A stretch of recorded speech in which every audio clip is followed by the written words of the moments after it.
Agora os dois times, tem 8 times brasileiros, esse assunto está dando uma polêmica, meu amigo, reportagem do Leonardo Vieira.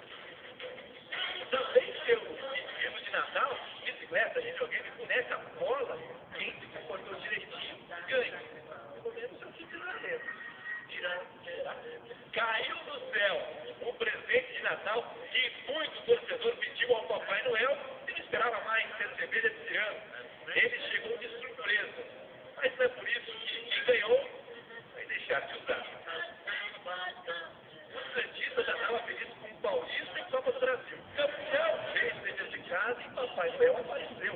A CBF venceu 6 títulos nacionais conquistados na década de 60.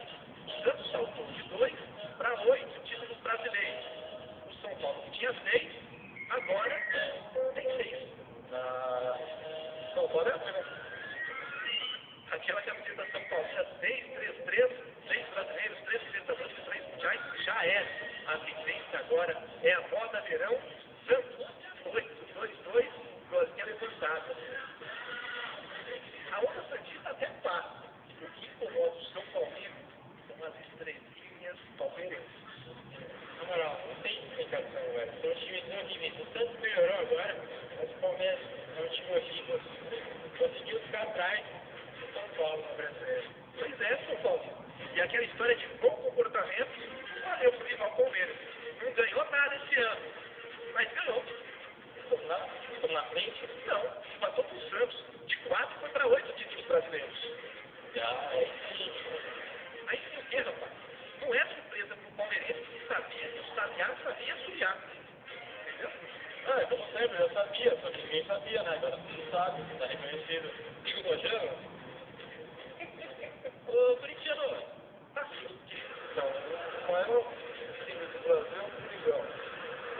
Qual que é o futebol da futebol? Então vou te situar.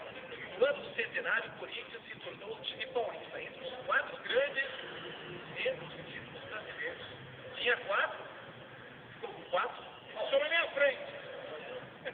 Fazer o quê, né, João? Não. João, calma. Porque nem tudo vai perdido pro corintiano. Pesquisa, estude, encontre algum título perdido na história. Vai que antes do descobrimento do Brasil tem alguma tribo corintiana com uns 10 campeonatos aí. Bando de índio! Não, meu bandido!